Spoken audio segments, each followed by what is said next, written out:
Welcome to the Dr. Tom Show. Today, I am very excited to have a really special interview today with an individual that I've been waiting to get on the show, and it's been a few weeks before we could hook our diaries up. And my apologies, I had to reschedule the first one, which made the suspense even greater for today's interview. Originally from New Zealand, Arjuna Ishaya has been a monk and meditation instructor since 2003. His aim is to make spirituality accessible for real people, and he wants to make peace practical so we can really enjoy our life. Currently working with the UK Master Coach Paul Mort, as well as the British military and the Metropolitan Police bomb disposal unit. Arjuna he loves to kayak in his spare time. He is the author of the book 200%, and he has a new book out called Chasing More and Finding Enough. Today, I'm very, very excited to introduce to you Arjuna Ishaya. Thank you very much for joining us on the Dr. Tom Show. Oh, thank you so much, Dr. Tom. Tom. Yes, please. Just thank you. I'm in the presence of greatness today. And, you know, I've read your book. Thank you very much. It's really is a book that I would encourage everybody who listens to this show to buy, because I know our audience really would be clued into that. And it's got some great practical stuff, which we're going to tap into today, and obviously learn more about your new book. But when I got the book and it said 200% on the front. And for me, I'm like, yeah, I've got the bandwidth for that. But if I gave that book to my dad, he'd go, that's a mathematical impossibility. What is 200%? What does it really mean? It's practical peace.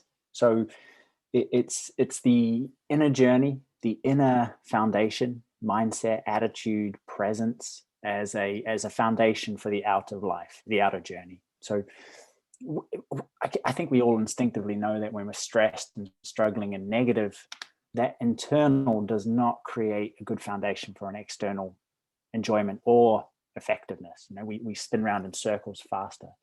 And so 200% for me is always the promise of 100% fullness on the outside, but 100% fullness on the inside, if you like.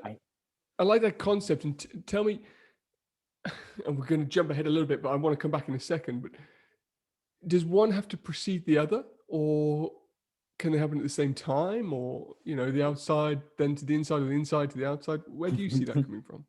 Well, I think it's a good question. I think they develop, you develop at the same time, but really the internal makes the external. I don't know how to say her name. I'm not French. And Anaïs Nin, the writer, I mean, she said something beautiful once, is that we don't see the world as it is. We see the world as we are, right? And so it's almost like we're wearing these glasses that are covered with our beliefs, our past experience, our emotional state. Everything is filtered. The world is filtered through these things. So if you change your glasses, you clean your glasses, you see the world differently, to put it. It's so true, and I think it's so much more important now than ever, because the world wants us to look outside for the answers. It tries to throw answers in our face, and it seldom works.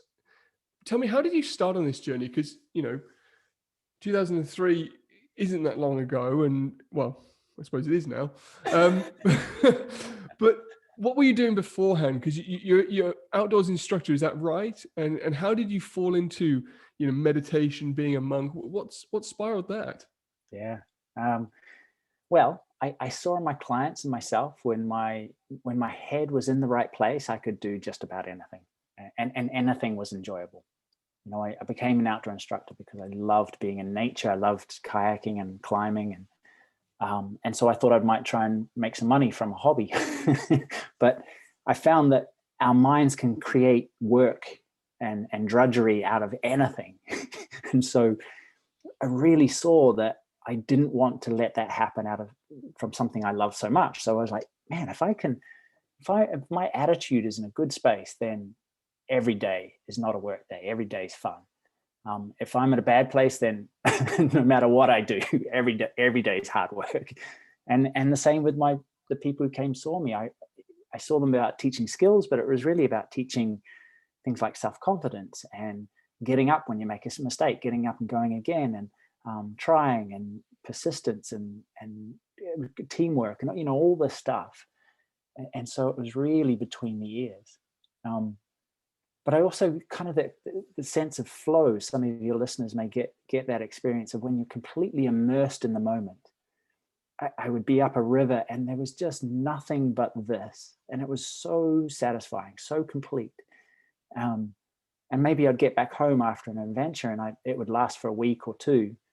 But then the doubt, the worry, the small stuff used to just get bigger and bigger, and I didn't want to let that happen. So for me, everything was pointing to that, and I found the Ishayas, and they said, their way of their inner path was very, very internally directed. Like there were very little rules on the outside, and more like, well, what's your experience of peace? And most importantly, they I didn't have to give up sex or the good things of life. It was almost like their guidelines were saying, be responsible, be respectful, be wholehearted in everything that you do. So what is the practical application of being a monk? Because a lot of us totally have a stigma. Like for as you know, I'm a chiropractor, and people come in with these preconceived ideas of what I do. Like the thing when you take someone's head off, and we've all got a preconceived idea of what a monk does. Yeah. And I'm sure it's probably quite far removed from the truth. Could you enlighten us as to what that is? Yeah, well, and it's kind of, I get into this in my new book, basically because I think so many people think a spiritual path means giving up the good things of life, going to live in a hermitage or a cave, and sort of spending a lot of time isolated, maybe in silence, like giving away all your possessions. And the way the Ishayas, the way I see the world is that this is a beautiful world. It's full of adventure, full of good things. They're money, possessions, experience, travel, good shoes, good dining, a satisfying, passionate, connected relationship. All of these things there's nothing wrong with them. It's our approach to them. So when we change our approach, everything becomes a spiritual path, if you like. So really, it was embracing all sides of life. I completely agree, because I got a real visual when you said a minute ago about the being upriver. And I love nature, and it just, how still you can feel when you're in that expanse is incredible. And it's something that I try to bring back into daily life, but it's hard. Like, have you got any practical tips for people to try and be able to just enjoy that moment, this moment that they aren't getting back? How can we, be still, and how can we just enjoy paperwork as I sit in front of a mountain of it? Like, how can we enjoy that experience? Yeah. And for me, and it's the reason I became a monk, was because I really wanted to prioritize that sense of stillness and peace. It was like the first and the last thing in my day, even more important than getting through my to-do list. And yet when I prioritize it, and I suggest if anybody does that, they're more likely to remember it, to remember, do you know what? It's not about the inside. The internal is primary. It affects everything. And when I'm still, there is no such thing as boredom. There's no such thing as anger or depression or anxiety. It's just the pure acceptance, the pure aliveness of this moment. And how do you do that? You let now be enough. You stop wishing it was different. Because we have things we love to do and things we rather not do. And if you're faced with something you rather not do, and if you can't say no to it, if you have to do it, it's fully do it, fully be there. Don't try and wish it away. I agree. And I remember reading in your book, like, there's nothing wrong with chasing, you want to have aspirations and move forward, but it's enjoying that moment right now. And I suppose it's trying to find, is it a balance, or is it a state? I think it's a state. Yeah. I think so. It's, in my new book, I call it the donut life. So often we're living, or at least aspiring to, this glamorous, sparkly, beautiful outside life with sparkles and bright colors and good stuff. But in that search, we're missing the middle. And so for me, the state of presence and being is the core, is the center, is filling that middle part. Yeah. I suppose we chase happiness. People chase happiness, but happiness and fulfillment are completely different things. Oh, I suppose there's nothing wrong with having those happy moments. Yep. But fulfilling is so much more than that. And I think one thing that a nice thing you wrote in your book is that no one gets out alive. Yeah. Like, like, what did you mean? Like, go for it by that? Like, enjoy the moment? Like, we all have the same end? Like, what did you really mean by that statement? Yeah. Well, I mean, I think all of the things that come to mind, but the fact that it's really good to get clear on what's urgent, the small stuff, and what's truly important. And so often we give far too much importance to the small urgent things, as whatever president said, Roosevelt or something, Yeah. Eisenhower. But we don't give enough urgency to what's truly important. And we just waste so much time on, and we fritter it away on worries about all the minor trivial stuff. And if we knew how short life is, then we wouldn't waste time. We would fill our days with those important things. It's so true. I mean, the average person on this planet has 30,000 days. The average person who's going to listen to this call has probably used up about 10,000 of those, so it's not a lot. But in that same vein, when you are still, time expands. Yeah.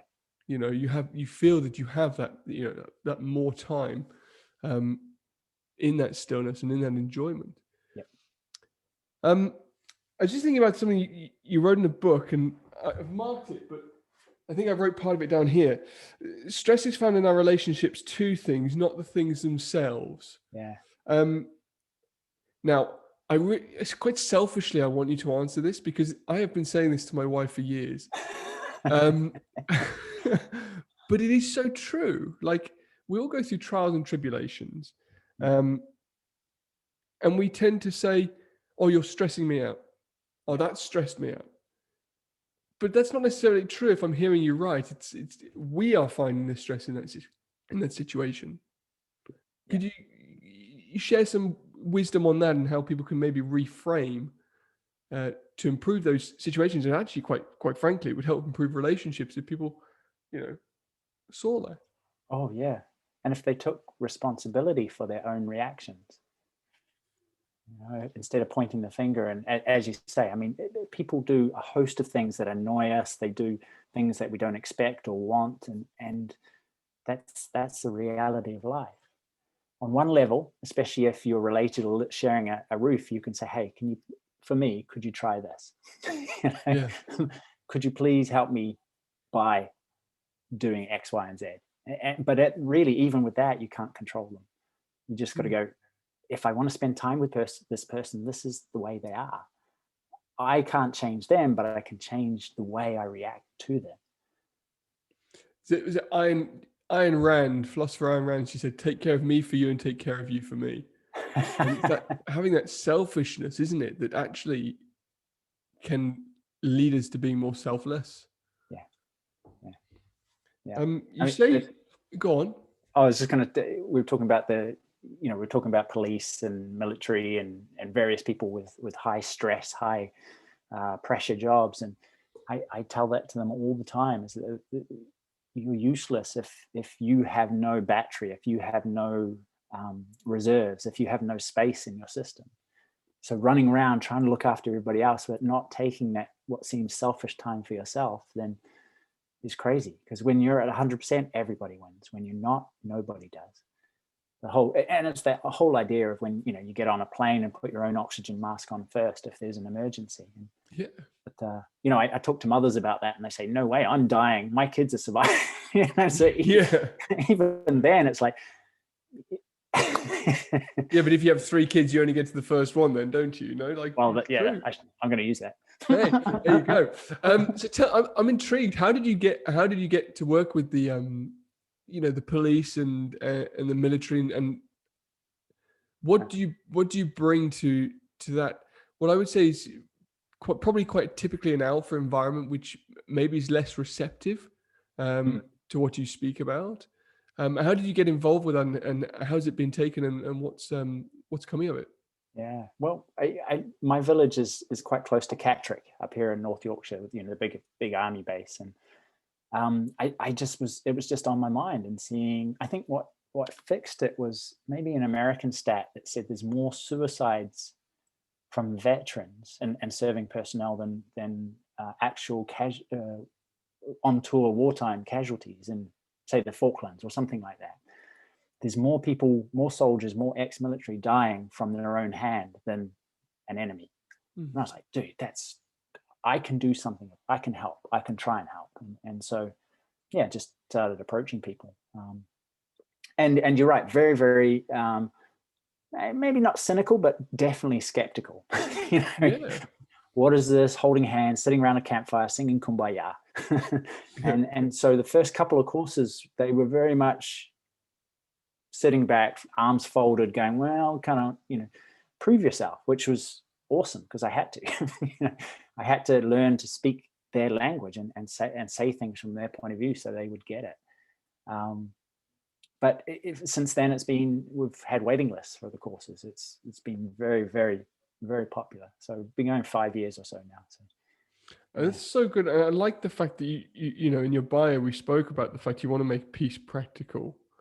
So people really can enjoy life. And yeah, I think a lot of people spend a lot of time looking behind at their achievements, or when this happens, I'll do that. And they're not finding that peace.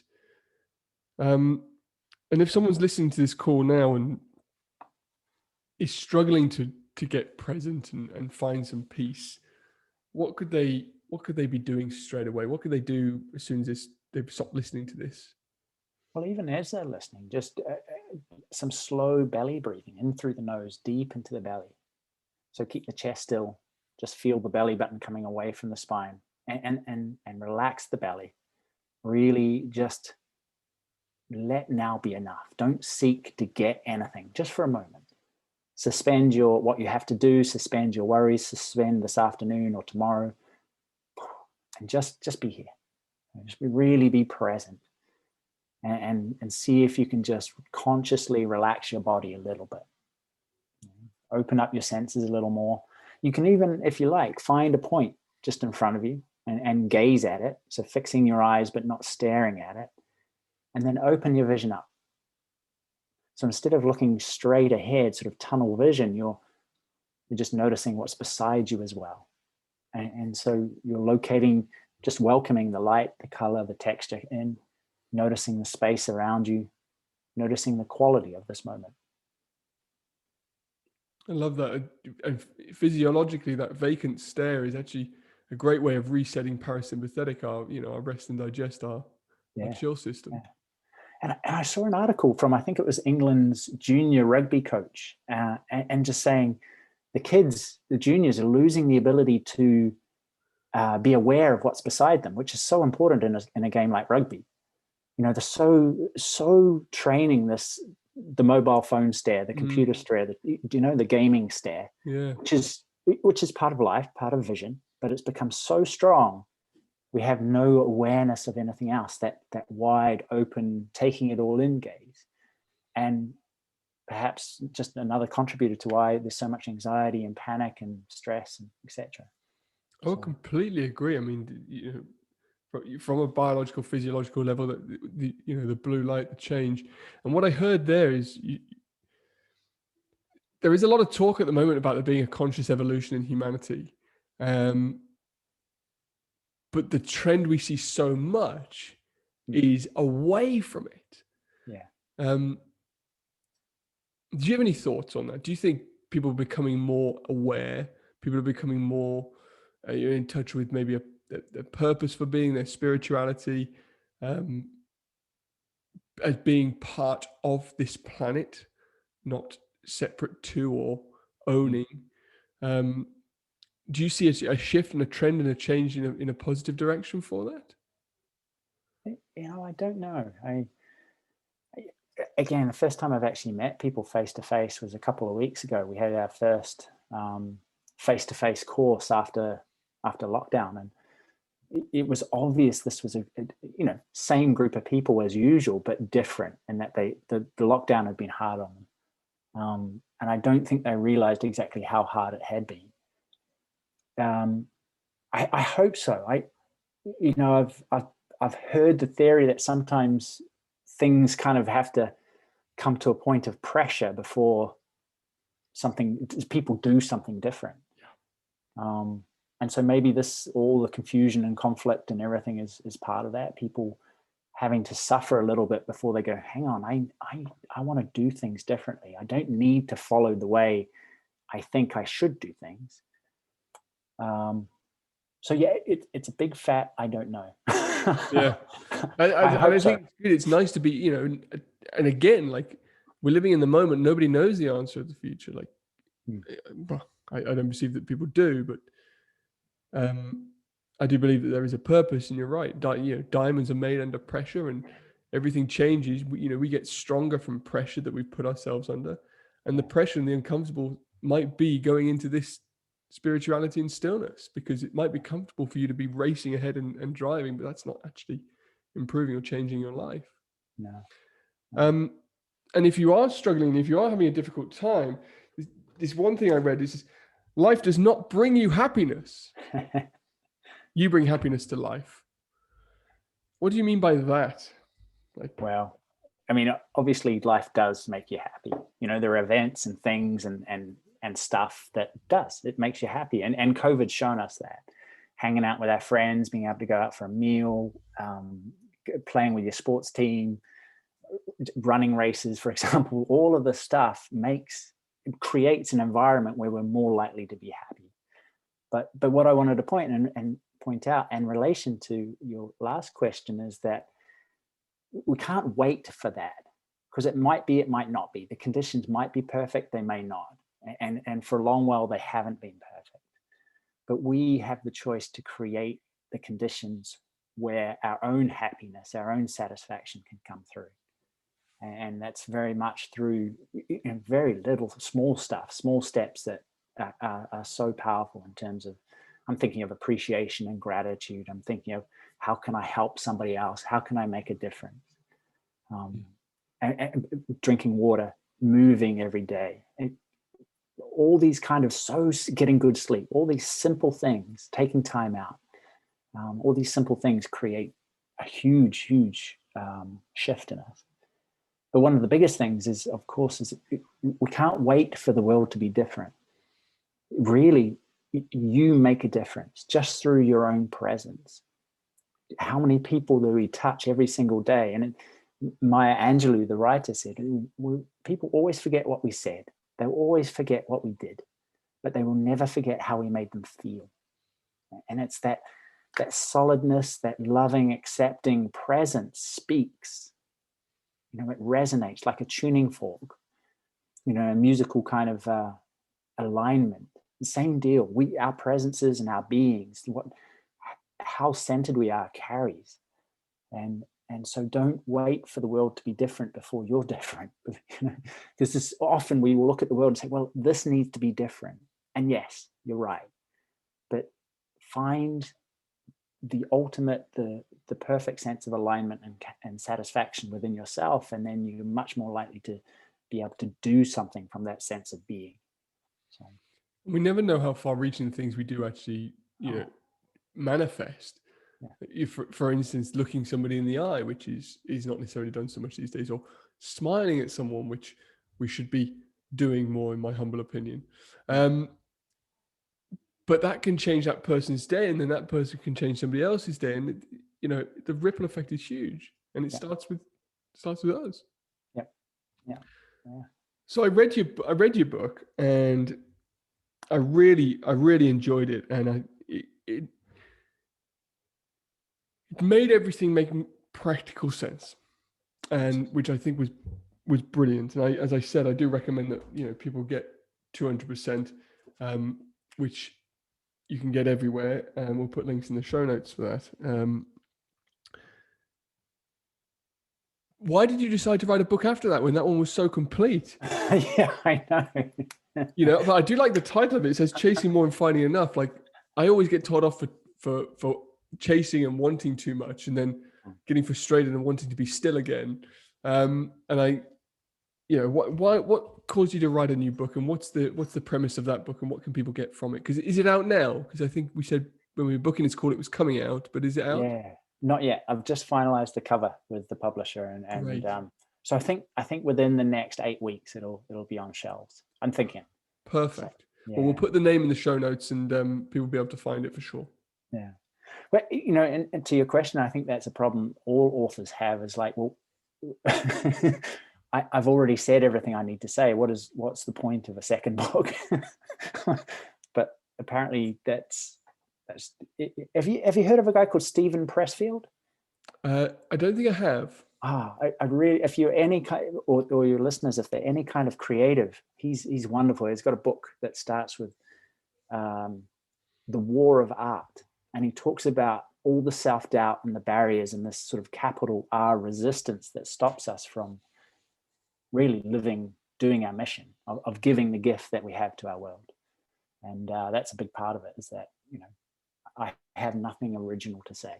That stops us from fully showing up. Anyway. But it's true. Like yeah.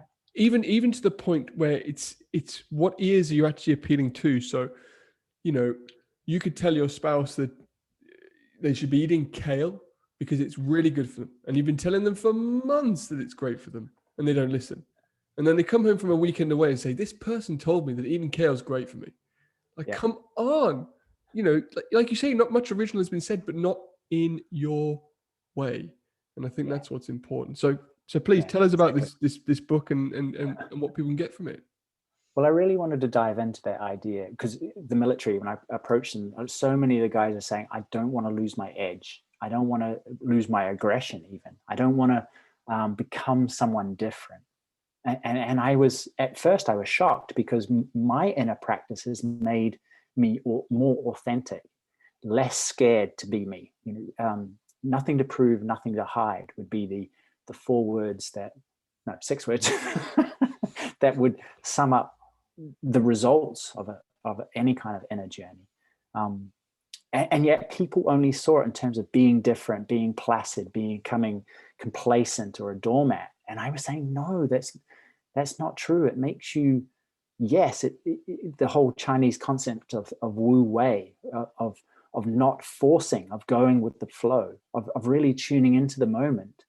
And so not banging your head against a brick wall, but finding the open door just next to it. Is that sort of more subtle sense of when I'm struggling and pushing against something that can't change, doesn't want to change right now, versus switching my attention to something that I can do. And so the whole thing and also in spirituality, ambition is seen as a no-no. In traditional kind of possessions, achieving, trying to create something great is seen as somehow inferior or beneath the truly spiritual person. But in my life, like you were saying, I feel great when I build something, when I'm creating, when I'm making a difference in my own life or somebody else's. And necessarily that involves a goal or a bold vision. But at the same time, the top of the mountain, tiny steps. You only reach there by consistent tiny steps to get there. And so it's necessary to know where you're going or want to go, but focus really on what's under your feet. And it's that whole sense. What frustrates us, like you said, is that I want the future here now.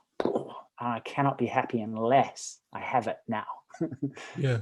And I'm saying, be content. Life is a kind of a journey that you have to take your time. So enjoy the process, trust the process, stay focused, stay alive, stay motivated, create your own definition of success, but be content, be purely satisfied with the way things are. I think it's a brilliant notion, and it's definitely one that needs to be heard, because I think we've had this, we went through, I think really the resets before the financial crashes back in 2008. I think we were in that world of chase. And then in this next boom market, we've been in a real sort of find your groove spirituality thing. And I think it's now the time where the two are coming together. And I certainly find that I am more inspired I can create more things to change more people's lives when I am in a spiritual moment. Yep. But I have to have that carrot on the stick Yeah. as a driver as well. And I think I would struggle if I had to choose one of the two camps. But I think the problem is we felt that we have had to in the past, when it's just simply not the truth.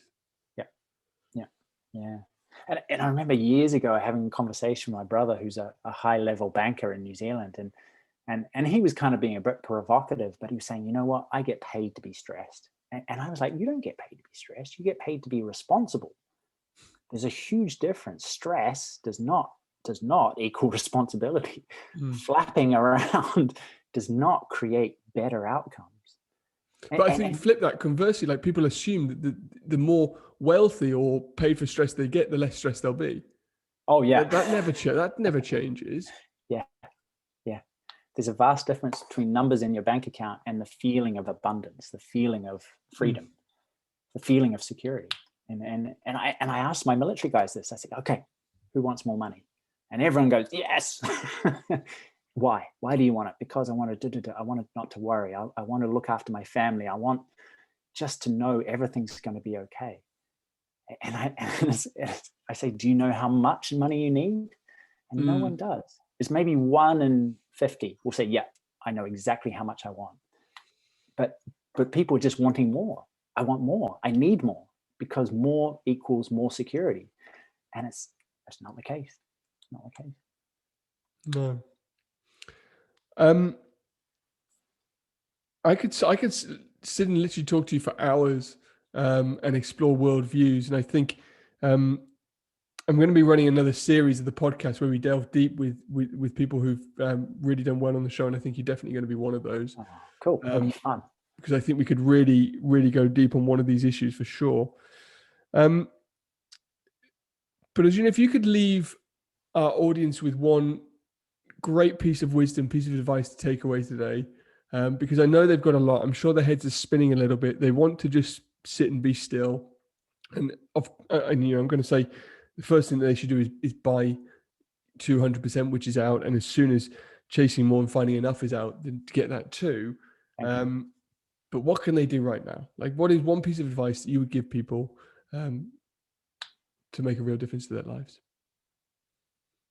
I think just there's a few things, like aim high, like in the back of 200%, the sort of the motto for my life, there's always been, and I don't know who said it, but they said, when you were born, you cried and the world rejoiced. Live a life so that when you die, the world cries and you rejoice. Right? And how do you do that? You get really clear on what's important to you. You get really clear on your definition of success, and you say no to everything else, which is something I've been learning to do, and yes to those things, those true, key, core, important things to you. And people always ask me, well, how do I know they're the right ones? Because they're yours. We're constantly looking for approval. Yeah, that's your mission. Go ahead, go. And I'm saying that's part of the journey, is discovering and becoming confident and in your own instinct and your own sense of gut, what's right for me. Joseph Campbell said something beautiful, something like, if you're walking, following a path through a forest, you know it's not your path. You have to create your own with every step along the way. And that's terrifying when you begin. And so aim high, but break it down. Make it about this moment. Get really clear on where you want to go, but make it really clear on how you want to be in this moment, how you want to fill up your moments of your days. And remember that, because we all remind ourselves of our to-do list, even at 3 a.m, but we very rarely remind ourselves of what the important, who I want to be is. So 2 things in that: aim high, live your life, define your own version of success, and then don't get overwhelmed. Just do what you can today. Do what you can now. I've got one follow-up question for that. What is the potential if everybody started doing that? Ooh, I don't know. It'd be magic, I think. In the ancient texts, they talk about dharma, and this idea of exactly that: your path, your role. Thor's hammer, someone put it. Thor is the only one that can pick up that hammer. And we all have our own hammer, and we're running around trying to pick up somebody else's. Mm-hmm. But, you know, that's such a superpower to realize this is my hammer. This is my hammer. This is what I feel called to do. And Martin Luther King talked about it in terms of the street sweeper who knows she is meant to be a street sweeper is the most inspiring in the most beautiful place, because everybody else is trying to be someone else. You know, and really, when we step into our own skins and it does take time, but get that feeling and that knowing of this is the life I'm supposed to live. Bosh, I mean, what a place. Wow.